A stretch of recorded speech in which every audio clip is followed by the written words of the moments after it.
Awesome. Thank you Okay, everyone today for joining. We have Lori here today, who's a certified professional resume writer, and she's gonna take us through how not to get ghosted when applying for a climate job.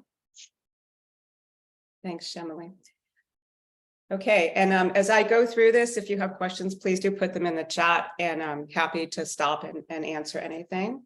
Can everyone see this okay? Is this big enough? I can put it in presentation mode. Yeah, I think that might be better. Yeah, there we go. Thank you. Okay, sure. So what I'm going to cover today is some of the challenges that I'm sure you're all facing in transitioning into climate.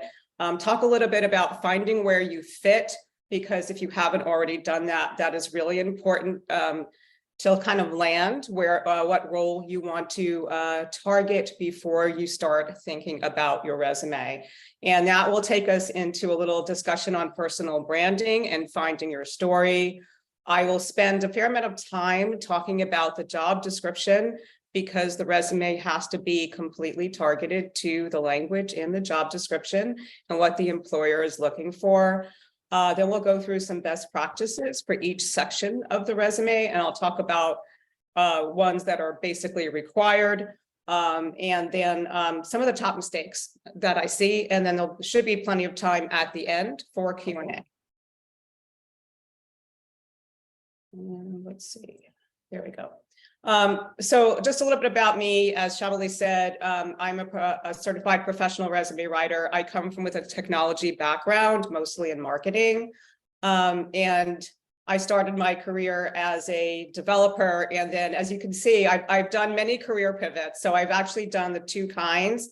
I've pivoted both job function and industry. So I went from initially being a developer, my degree's in computer science, and then I transitioned through information technology into product management and product marketing, any kind of marketing role you can think of, eventually into marketing communications, which is where I further developed my writing skills.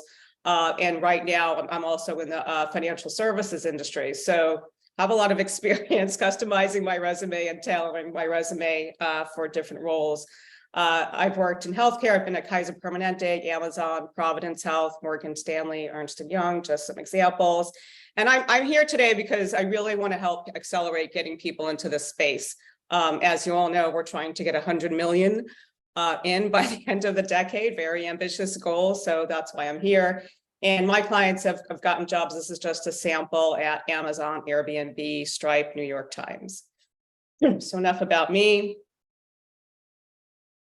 Okay, so let's talk a little bit about some of the challenges that you might be facing. So I know a lot of people are overwhelmed when they start to look into transitioning into this space, because it's huge. There's a lot of solutions, but there's also a fair amount of complexity. And some of you maybe, even if you know where you want to land, you're not sure how to represent yourselves. It's never comfortable writing about ourselves, right? And representing ourselves in your various career docs. And as I'm sure you've all heard in the news, it seems like every week there's another layoff, certainly in the tech area. It's tough out there, right? And a lot of these jobs have a lot of competition. It could be 100. I've heard numbers as high as 800. So the challenge here is how to make yourself stand out, right? And I'm going to talk quite a bit about that. And again, I mean, how many people, you can put it in the chat, have had that experience of submitting, applications and just not hearing anything, which is never fun. Yeah. So, I mean, again, I want to give you some tips that are going to save you some time, right? So you're not spending time. I see you. Yes. Putting things on your resume that are either outdated or won't serve you or won't help you stand out, right? Again, I'm going to teach you how to target when you land in the role that you want to be in, and hopefully successfully get lots of interviews. So quickly, finding where you fit. Obviously, you're all here today at Terra.do, an incredible community. The climate community in general, I don't know how many of you have, investigated or researched what's available, but it's so open and so welcoming, and people really are here to help you. So I just want you to, keep that in mind as you go through your journey. Maybe some of you have experienced that yourselves. Terra has a wonderful app with its own community, and a really, really highly thought of education program, Learning for Action, which I'm sure you'll hear more about. There's other climate platforms as well, like Work on Climate has many Slack channels. I'm just highlighting here the Gigs channel and the Need Help. Gigs, because if you feel like you don't have enough experience or you want to get experience, that's a great resource to try to look for something. I'm going to talk about others as well. And they also have phenomenal one-on-one expert office hours that you can sign up, and you can ask all your questions about how to navigate. Again, the community will connect you to, some of you may want to start your own business and be an entrepreneur. There's tons of that as well. So, and then another one, and this is by no means comprehensive, is Climate Draft. And there you fill out a profile, and you can search and, find matches for your skills. Okay. For those of you, again, who are still researching and trying to figure out where you want to land in climate, there's another resource from Open Door Climate called Day in the Life. It has very brief descriptions of what a day in the life is for some of the roles. A phenomenal also tool. Now, this is broader, so it's not necessarily specific to climate, but I think it can still be useful, is on LinkedIn. It's called LinkedIn Career Explorer. And this is where you can put your current role, and it takes some of those skills. And then you can put, again, where you're thinking of going, and it does a mapping. So that could be very useful as well. If you're still really feeling lost and at sea, and still feel like you need direction after going through all of these resources, I do recommend that you look into hiring a climate career coach.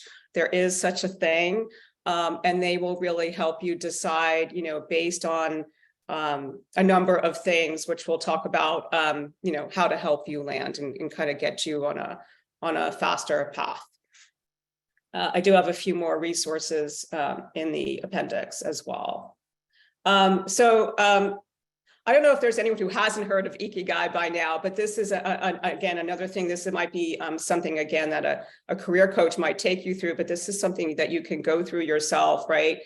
This means basically your reason for being, right? So it's about this intersection of taking what you love, what your passion is, what you're good at, what skills you actually have, and then, of course, what you can actually be paid for, because I think everyone is looking for some form of stability. I mean, I think you come into climate because you have the passion, but you also have to support yourself, your family, right? And mapping that into climate, which is on the right here, what the world needs. I think we all know crystal clear that this is what the world needs. So there's a link here if you want to learn more about this concept, and there are some exercises and things like that, but it's really directional for personal branding, right? So this is really the challenge, is to really think about who you are, in the climate space to prospective climate employers. You probably have a really good idea where you are currently, but it's a little bit of a journey, right? To figure out what that shift is going to look like. So that's a great transition to talk about personal branding and finding your story, right? And so I do think about it like pieces of a puzzle, right? So you're taking your experience and your skills, and again, all those pieces of Ikigai, what you love to do, and we're thinking about, again, like how to repackage ourselves for the role that we're applying for, right? And so I know a lot, this phrase comes up a lot when we talk about resumes, transferable skills. And I hear a lot of people saying, I don't know what my transferable skills, are, and I don't know how to represent them. So these are just some examples that I'm using here. I want to get you thinking about your own transferable skills. So all of this is from clients that I've worked with, and this is just, again, a sample, right? So have you worked with people in other countries or in any way able to talk about a multicultural perspective? Super important today, right? And that can be applied pretty much in any role. Understanding, we all come from different places. Even a company that's based in one country is likely to have people from many different places and cultural backgrounds. Risk management and mitigation, right? This is something, you're a program manager, you're a project manager, you're a product manager, even if you're in a sales role or a technical role, right? If you're in a sales role, maybe you've recognized that it doesn't make sense for the company to apply its resources for a particular sale. It's not a great fit, right? Or if you're a software engineer or a software leader, maybe you're realizing that the technical risk for a particular direction is too high, and there are other better alternatives, and maybe you've lobbied for that, right? So this is really something to think about. It can bring a lot of color to your resume. So like, what did you avoid, right? So just something to kind of work through when you think about your experience. The other thing is strategic or big picture thinking, but with the ability to execute, right? That is critical. If you're great, if you have vision and you have a strategy, but you don't know how to make that happen, and don't know how to put, to get people together, to sort of herd the cats and build the plans around that, then it's not as valuable, right? So employers generally want to know that you can lead a team to execute. Process improvement is a really, really big one. And a lot of people don't think about this. And I put this here specifically, both internal and external. So think about a time, did you make it easier for your manager, for your team to do something? Did you see an existing process in your company that was not efficient, not effective, and you proposed changes? Maybe you saw just a gap and something that wasn't getting done, and you took the initiative to put forward a process, right, to help make things better. And this, again, could be internal facing, it could be customer or client facing as well. Did you propose something, do something to improve a customer experience? And then the last one that I have highlighted here in yellow is, often what makes us who we are is earlier formative experiences, right? And this could be, the education that you came from, what your original degree. Often people have a degree that like has nothing to do with what they're doing now, and you kind of wonder like, wow, how did they get into that, right? But there's something interesting there, right? Don't forget that. It could be something obviously in your career or personally, a formative experience that makes you unique, makes you who you are today. Maybe it was something that you witnessed or experienced, climate related, health related. It could be anything, right? So I just wanted to give you some samples again. And by the way, this is something, we're going to go into the sections of the resume. You can factor this into your summary statement. It could also be used in your linked profile or a cover letter, right? So again, want to kind of lead with your brand and what makes you stand out. So these are all examples of clients that I've worked with.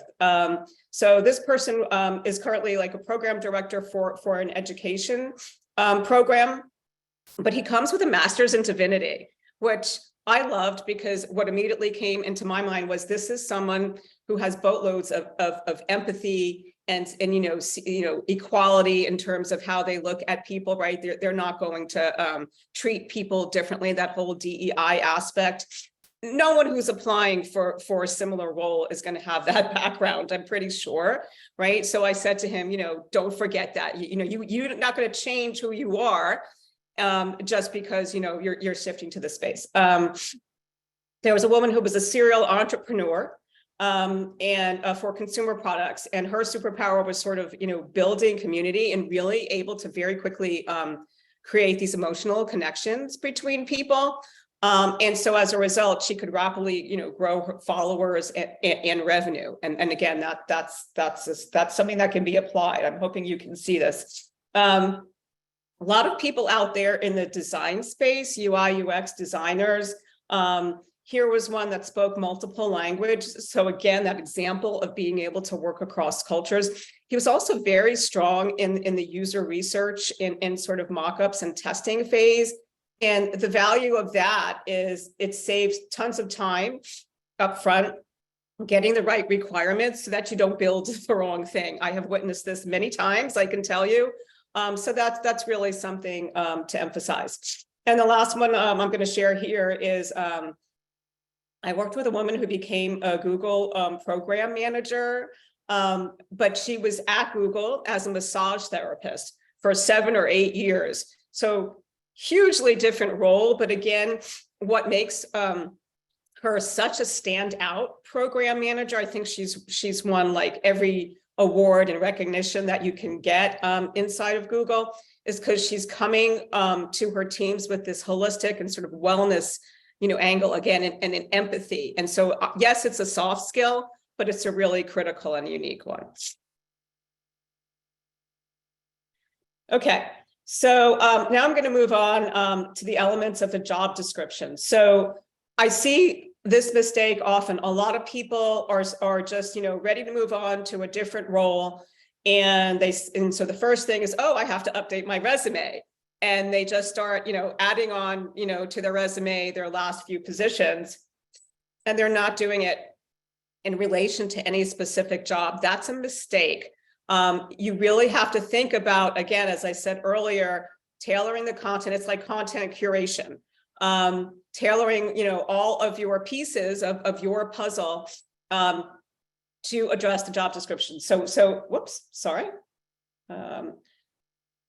How do I go back?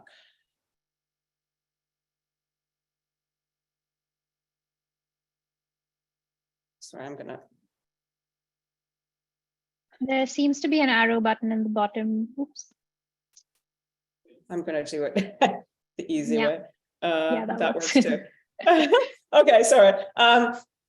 So I just pulled a random job description.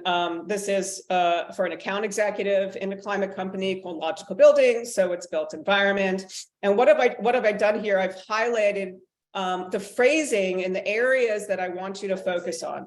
So this company is called Logical Buildings. They're a smart building energy management software company, but they empower the nation's largest multifamily and commercial real estate managers to reduce energy and operating costs. So what you pick out from here is that they're selling to or they're servicing real estate, right? So that's, if you have that experience or anything comparable to that, and they're reducing energy and operating costs right away, that's where you start thinking about skills, right? That you have that might speak to that or experience.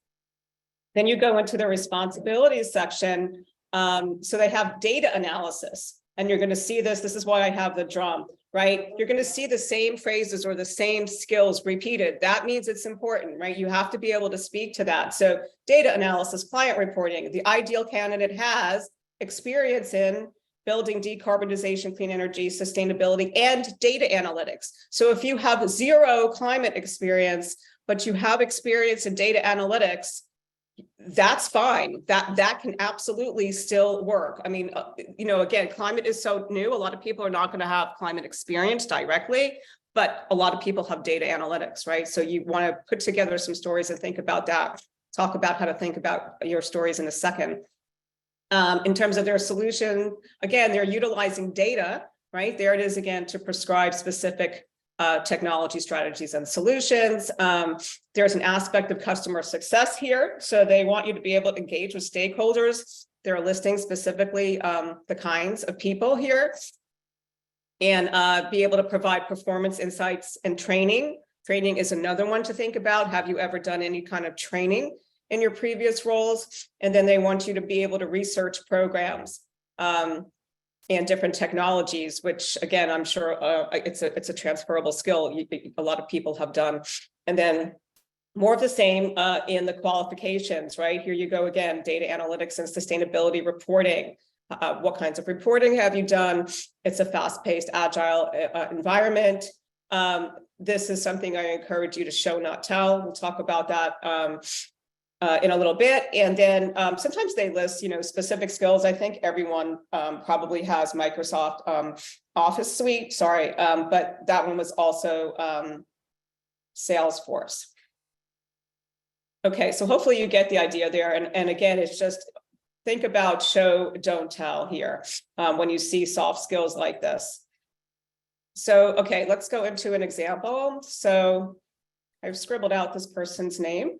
So this person was going for a director of global communications role. It's a marketing role. So she has her contact info at the top. I want you to notice a few things here.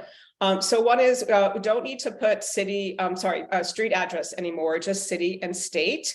That is more than sufficient. Email, of course. And please don't forget the URL to your LinkedIn profile. I see a lot of people don't have that, but that's totally standard right now. It's the first thing they're going to look at anyway, if a recruiter is looking at your resume. So that's important. If you are seeking a remote role, or on the flip side, if you're willing to relocate, putting those kinds of things at the top, right under your contact info, can be useful as well. So the next thing is put the title that you are applying to, even if you have not held that title. So you want right away out of the gate for the recruiter to see you in that role. That's why that's there. And think about the top 3 skills that would, again, from the job description, that would apply. That's what you want to put there. This next paragraph I refer to as the summary. And again, this is going to directly relate the phrasing and the language to the job description. So this person, I said, she's an innovative B2B storyteller with 15 plus years global communications experience, specializing in highly technical products and services. So that's part of her brand. History of leading global communication strategies. So the global aspect was also important. Able to see the big picture and connect the dots. Right, from articulating CEO level vision to addressing specific audiences. So all of this came out of the job description. They wanted to know that she could work with subject matter experts to translate, complex information, stay on top of industry trends, but relate them and bring them into proposing communication strategies. So that's just a sample. The next thing is the skills section. This is also something that people sometimes forget or don't have. This is now pretty standard, where you're going to get the skills from the job description, right? So that's what you see listed here. Now we get into the actual work experience. So the first thing I want to say is it's really, really important to separate your responsibilities or your duties in that role, in that company, from your accomplishments. A lot of people tend to munge these together, and that makes it really difficult to read, right, for the reader, because now they have to sort of, kind of pick that out for themselves. And so it's important because you want to provide the context, right? Now, this particular person worked for Amazon. Everyone knows Amazon, but, if you're working at companies that are not household names, you need to have a line about, what that company does, what kind of products, who do they sell to, just keep it brief. And then what were your responsibilities there? However, do not use the words responsible for. Use more active verbs like you led, you managed. In this case, she says owned product and corporate messaging. This kind of language is important. You also might, again, reference like size of the company or the size of their customer base, something to give, a sense of the scale and the scope.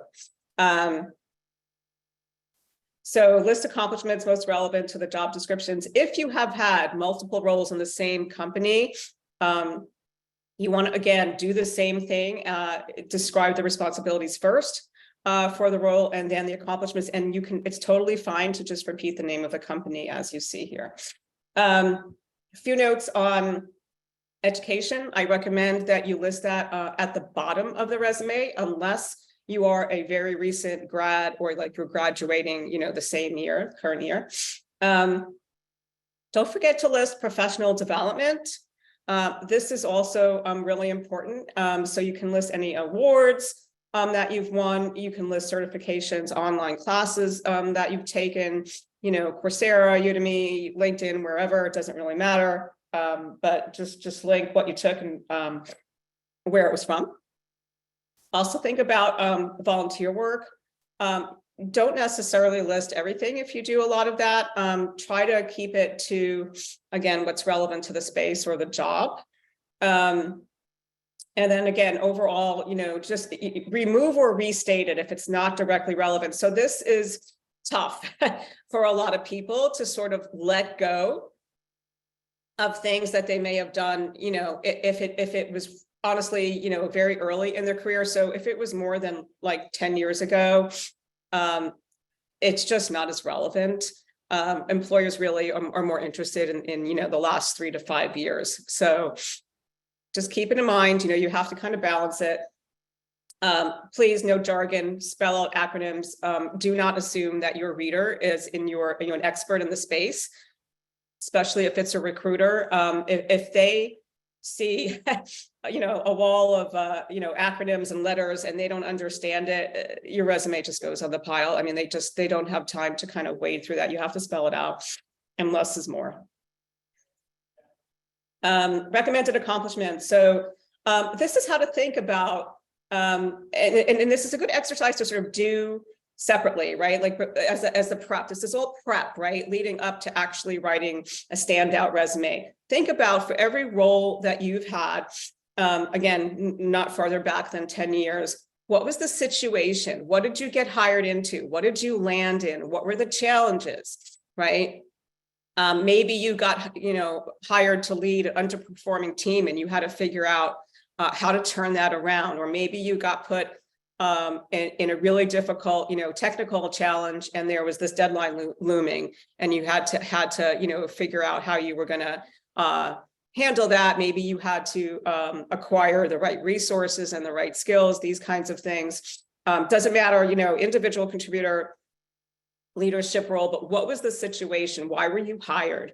And then what actions did you take to meet those particular objectives of that role? And what were the results? And you're going to have, which is the most important, you want to, it's all about impact, right? So it's not enough of, oh, I led a project with, 10 different teams, to launch this new product or something. Great. But everyone else applying for the job has probably done something exactly the same, can make that statement. You have to provide the detail. It's about being as specific as you can. Otherwise, again, it's just not going to help you stand out. So you want to be thinking about 3 to 7, what I call SAR statements or star statements for each role, right? So these are your stories. The beauty of this technique, and many of you may have already heard this is actually an interview preparation technique, but it really helps, again, develop a more impactful resume. And in doing that, you will have nailed all your stories down. And I guarantee you, it starts to gel. You start to see patterns. It helps you identify your brand in the context of that role. And it will just give you more confidence in going into interviews. This is what my clients tell me all the time. If you don't know, so a lot of people say to me, but Lori, I don't know what the results were. I wasn't in a position, to find that out. Or so you can ask your colleagues, if that's a comfortable thing. Go back to them and say, hey, when we launched that campaign, what actually happened, right? How was it measured? Always think about measurement. You can go back to performance reviews and see what your manager said, right? And use some of that. You can obviously just talk to people you've worked with, what do you think my strengths are? What stood out for you? That sort of thing. So all of this, again, will help you develop your brand. Now, in terms of a format, this is very common. Many of you may have heard this, right? It's generally achieved X as measured by Y by doing Z. It does not literally have to be in that format. Please don't use the word achieved in front of every bullet, right? You want to vary those verbs, those action verbs, but it's a great way to help you think through to the end, to the impact. A lot of people, again, they just have a lot of tasks. I did this, I did that. And they're just, sort of laundry listing all the things they did in the job. That's not enough. That's not enough. And it's too vague. and you're very likely, to not be called for an interview, honestly. So I know this sounds, harsh, but ask yourself for every one of these bullets you come up with, so what? Right? Who did it help? What was the impact? Did it help a client or a customer? Did it, and it doesn't always have to be, again, did it make the company, more money, or, did it help it enter, a new market? But again, was it a process improvement? That's great. Those things are powerful. Think about, go back to those examples. So here's a few, again, that I took. This first one is from the resume on the previous slide, the communications director. So she said reduced projected cost 25% with first ever studio days to fill multiple partners over 3 days rather than running ad hoc shoots, right? So again, rather than just saying, she got these photo shoots done with partners, she's providing that detail and she's leading with the result. Decreased delivery time of the team by getting early requirements, clarifications from engineers, creating a Gantt chart that called out, here it is, those words again, risks and mitigations, and removing 5 dependencies and 12 launch risks. Wow, that sounds pretty impressive. This was a senior program manager, right? So again, instead of saying,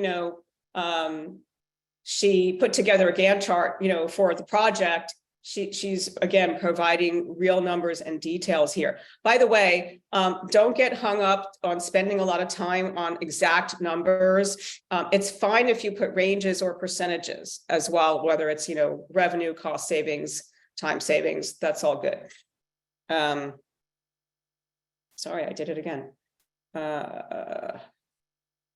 Okay, and this last one here, initiated and led a quarterly roadmap capacity review that revealed the product team would only be able to achieve 60% of the planned roadmap, best case, which galvanized the director to revisit product priorities and resources across all of her teams. Again, very specific. Okay, and then this is just another example of the top of the resume. So again, showing the branding. This is for a creative operations director. And again, the language came from the job description, right? So this is his brand, excels at streamlining production and planning processes and reducing costs for supplies and services. So while he's delivering all the projects, he's doing it in a very cost-effective way. And he has a strong understanding of creative skill sets required for success. And that was something that was explicitly listed in the job description. Here's his skills. It's called core competencies this time. And again, just some sample statements. He ensured a seamless customer experience by developing a roadmap that integrated disjointed brand and product campaigns across channels, identified critical milestones, and aligned the go-to-market strategy. So again, I mean, there's no numbers here, but he's describing his impact, how he did this, right? So it's the how, it's not just the what. Have the average time for product postings on the website through improvements to product photography and copy process that better monitor the volumes, identified bottlenecks, and held stakeholders accountable. Very specific. So I think you get the idea. He also justified the purchase of a piece of software called Digital Asset Management System, which sped up the search and reuse of photos. Okay, we're getting towards the end here. So top 5 mistakes, I've hit on some of these already, is again, don't just list your duties and tasks. You need to show the impact. You need to quantify. So take some time to think about your stories, show, don't tell. The other thing is often people are missing sections. This will be a problem for those dreaded applicant tracking systems. Or I always see, I see a lot of, they have outdated sections. So we do not put goals or objectives on a resume anymore. What you put is your summary. They don't want to hear what your goals are. They want to hear how you're a perfect fit for their job.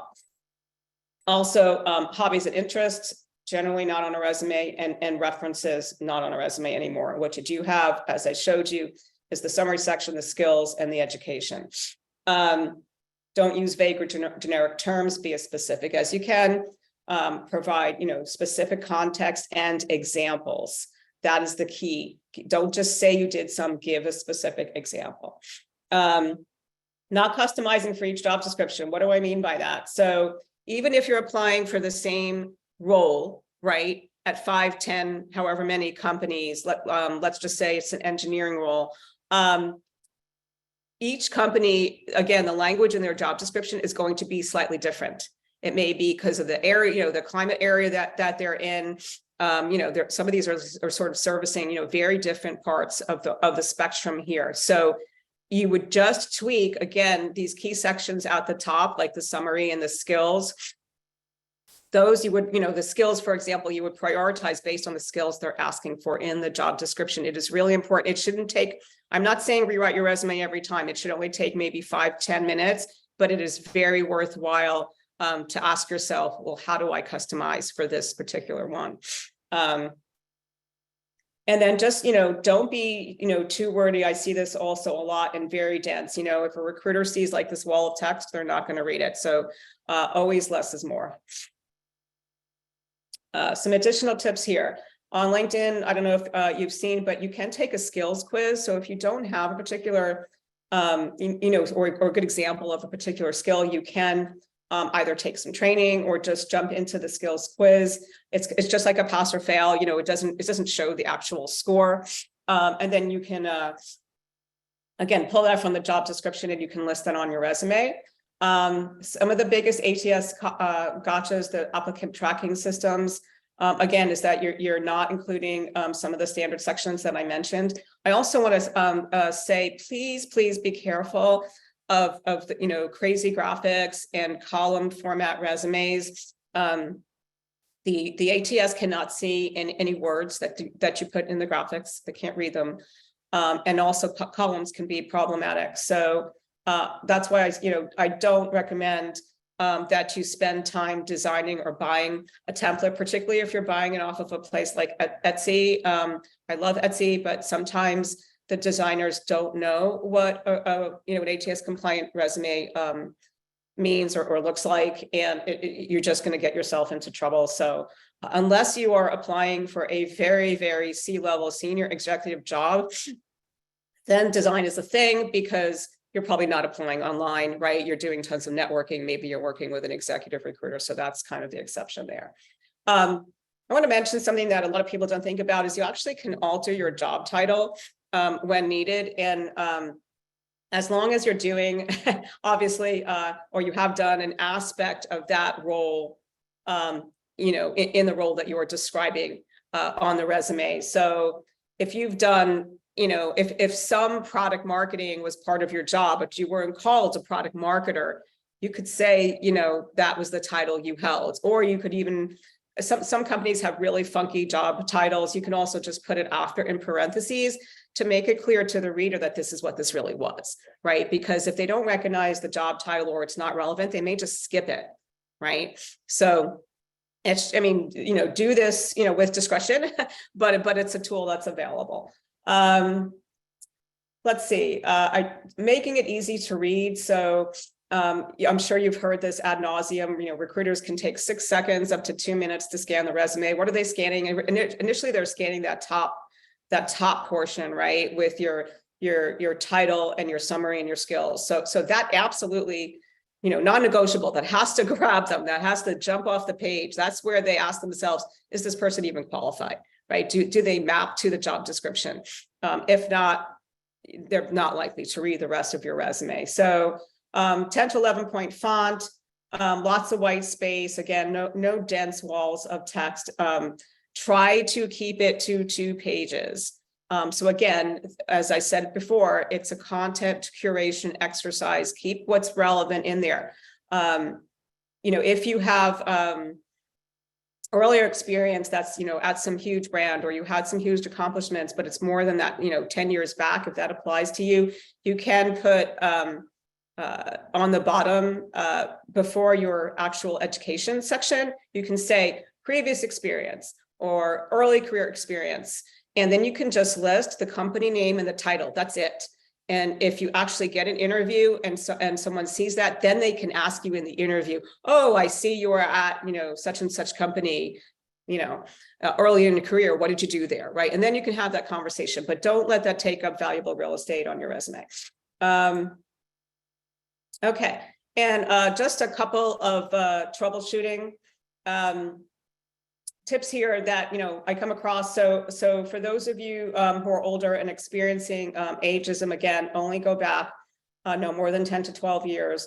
Prioritize your recent jobs. As I just said, list your your older jobs only if they're relevant as previous experience or early career highlights. And please don't list the graduation year. Again, no need to do that unless you're a very, very recent grad. For those who might not have a degree, or maybe you started and you didn't complete it, that's okay. Try to list any relevant courses that were taken. And also, again, any online training, boot camps, certificates earned, all those things do count. And it shows that you're serious, right, about your, developing your skills and learning the space. Resume gaps is another thing that people struggle with sometimes. So you have a couple of options here. Some people just don't list anything. They just show the gap. I don't really recommend that because it does raise questions.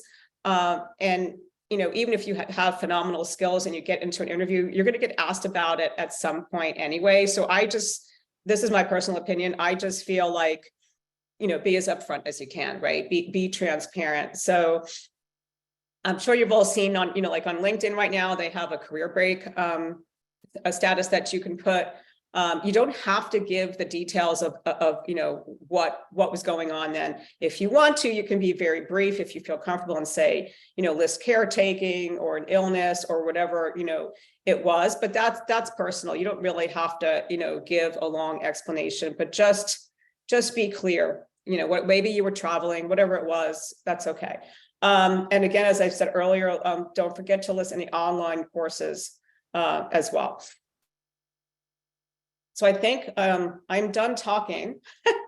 I'm sure you guys have questions and I'm very happy to answer, and also wanted to share my contact information. Thanks so much, Lori. There were definitely a lot of questions in the chat, so I'm going to try to combine some of them. I think you already answered some questions about how to approach a career break. But there was one question about what if your last relevant or most significant work experience was several years ago? How would you address that on your resume? Yeah, again, that's fine. Definitely put that. And maybe, again, just have one summary line of what you've been doing between now and then. Was it travel? What was it? If you feel comfortable. And again, this is where if you've done any upskilling or coursework, or you've had the opportunity to do anything like that, it's a good time, to say, oh, I was pursuing a certificate, a certification in fill in the blank, that sort of thing, if you have it. I guess there's a related question. Sorry, just before we get to Joshua, where would you list your career break on the resume? I would try to list it chronologically, right? It's reverse chronological, always from the most recent, down into the past. It just makes it easier for the reader. Always think about your reader. I always say a good test is when you're done with your resume, give it to a friend who knows nothing about the space, nothing about the role. See if they can make sense of it. If they can't make heads or tails of it, chances are, it's not going to do well in the application process. Awesome, thank you. Joshua, please go ahead with your question. Yeah, hi. Thank you so much for all this. This was actually really great. But I have military experience that predates the 10-year what you had mentioned earlier. So I'm just sort of wondering, how much to include from that? How much do I feature it? Because I think I should, even though it was longer ago. Yeah, no, that's great. So again, I would definitely list that. And you can put, I don't know if you had, if there was leader, did you lead a team? That sort of thing is often comes out of military experience. You can just put, there's a couple ways. You can put like a one line, like a one bullet, description of that, like as a SAR.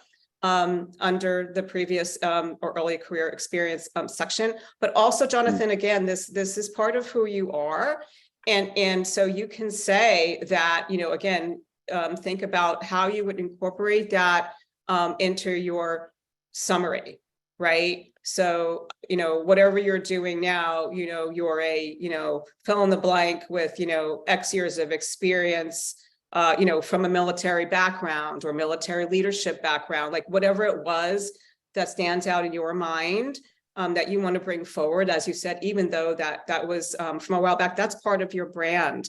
And people really respect that. I think, I don't think you should be hiding that. Yeah, as you said, I mean, if you feel it helped you develop into what you have to offer today. Thank you so much. You're welcome.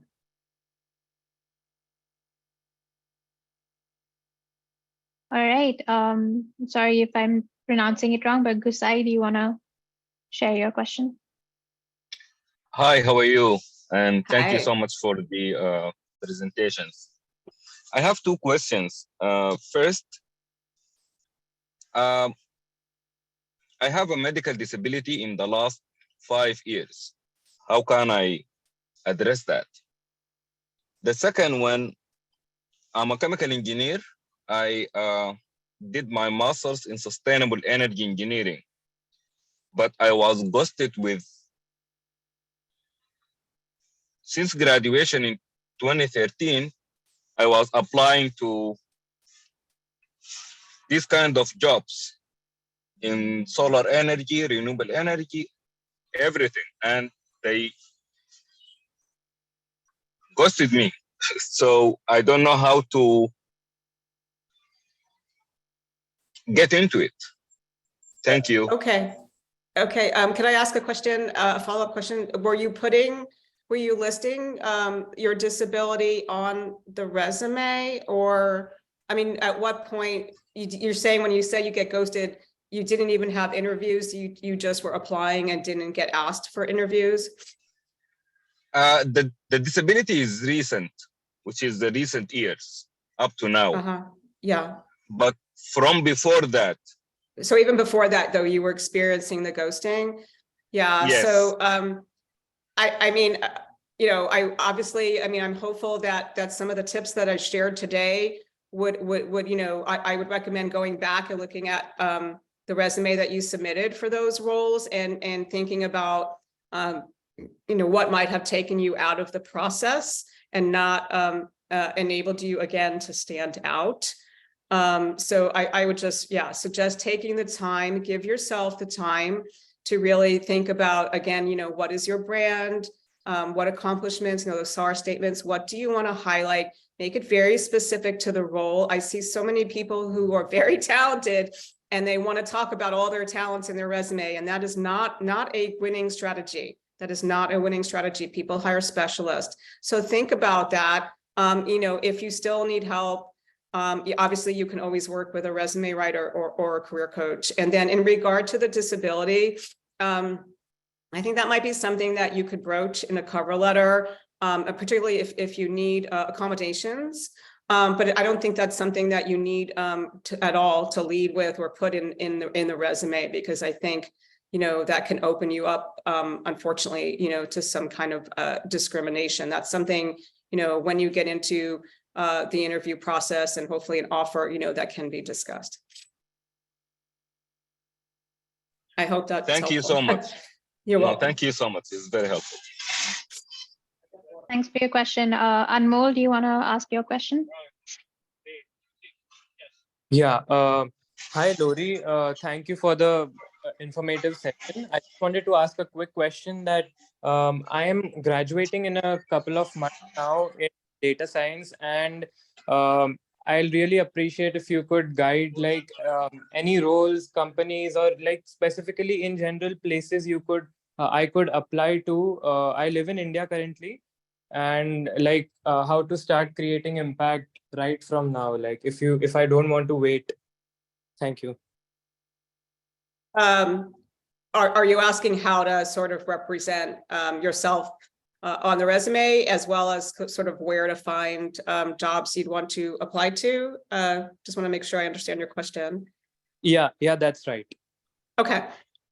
So again, I shared some resources at the top of the presentation, and there's more at the appendix at the end.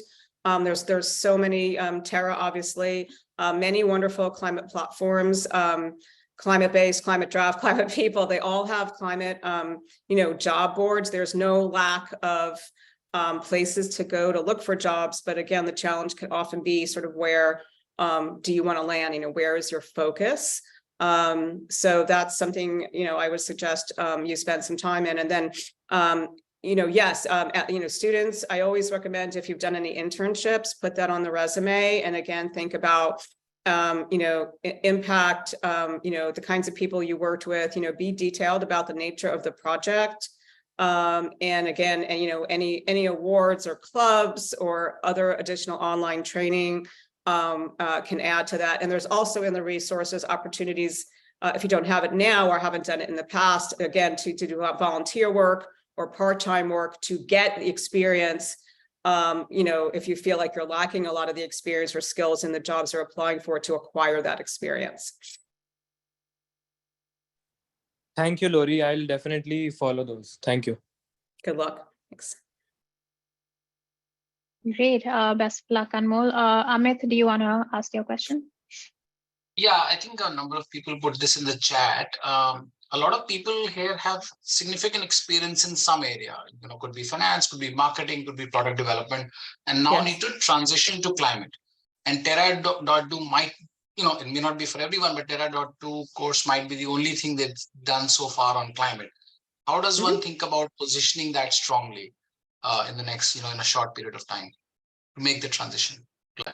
Yeah, well, first of all, if you have taken anything like Learning for Action or any climate related coursework, absolutely get that on there. All of those courses are, relatively new in the past few years and highly, thought of.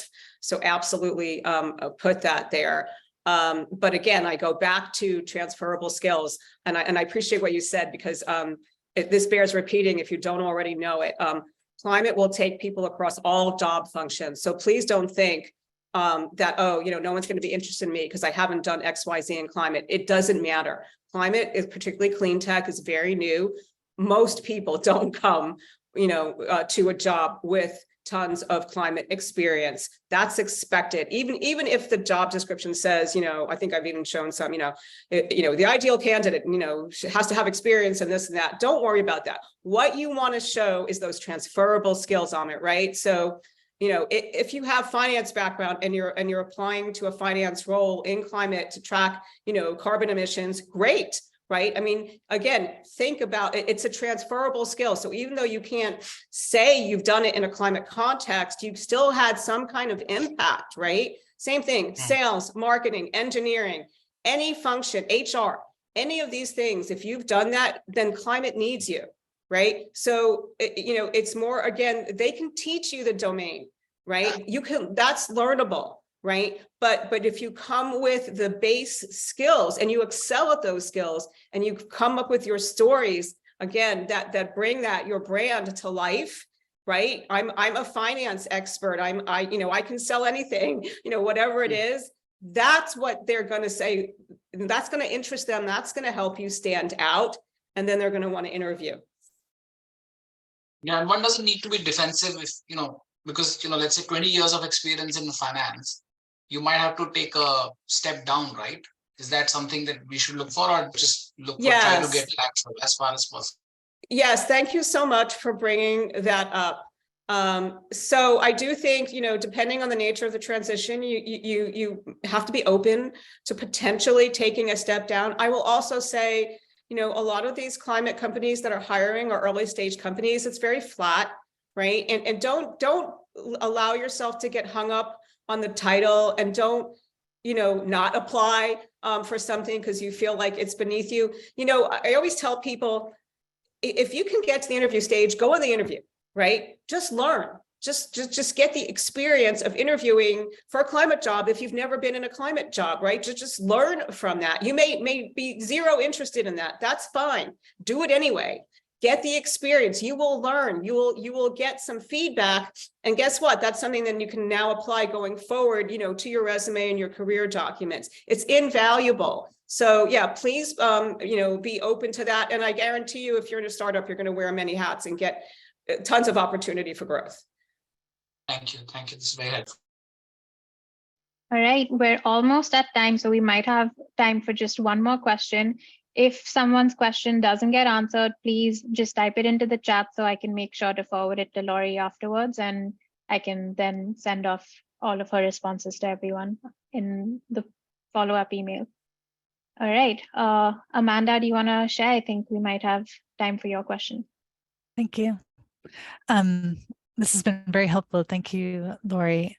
I might already know the answer to this, but I just want to make sure when you talked about putting the summary at the top and hewing really closely, right, to the language of the job description, do a lot of people's summaries then end up reading quite similar? I think what I'm hearing from you, and just to make sure, is that you want to do everything you can to get in the door. So the point of that top summary is showing that you're qualified and getting you into the interview. It's not about trying to write something so unique and so bespoke that it sort of seals the deal. And just to make sure I fully understood what you mean by using all of the language Yes, and thank you. recycling it. Yeah, no, it's a great question. So again, you don't have to literally use it. I mean, you can certainly paraphrase. You want to always speak in your voice and your own words, because let's be honest, the resume is really sort of the first writing sample, right? That the employer is going to see. So you can think of it that way. But when I want you to customize and think about how your background and your skills apply to what they're asking for in the job description. So everyone should be slightly different, right? So yes, I mean, you're right. You don't want it to sound totally generic. You don't need to say it word for word, but just make sure you're addressing what they're looking for. I do honestly like to pick out some words, and I think I showed the example of the job description on that slide. Just because if you are applying online, you know, that's the keyword thing, right? The ATS systems will be looking for certain keywords, and that could help you. But you know, it's at your discretion. What you want to bring up there, like I said, is kind of, you know, the table stakes, right? You absolutely meet the qualifications, but this is your brand. This is why you stand out, right? Because most people applying will meet the qualifications. So what makes you stand out? What's different? And then just keep in mind, everything you put there, again, it's show not tell. You have to prove it, right? So make sure you're comfortable in whatever you're claiming. And then later down in your resume and your work experience, those star statements, that's the proof, right? So think about it that way, right? You want to make sure you can go back to the summary statement. What did I say about myself here? And make sure you have at least one bullet throughout the body of the resume that speaks to, that shows, that proves that you've done that you are that. Okay, we're at the hour now, so unfortunately that might be all the time we have today. Just before we end, I'm going to ask you all to share your feedback with us. It'll be helpful for Lori and for us to schedule more of these in the future. And again, if your question did not get answered, please write it in the chat so that it gets saved and I can pass it on to Lori to answer it for you later. Thank you, everyone. It was a pleasure. Thank you. All right, I will stop recording there.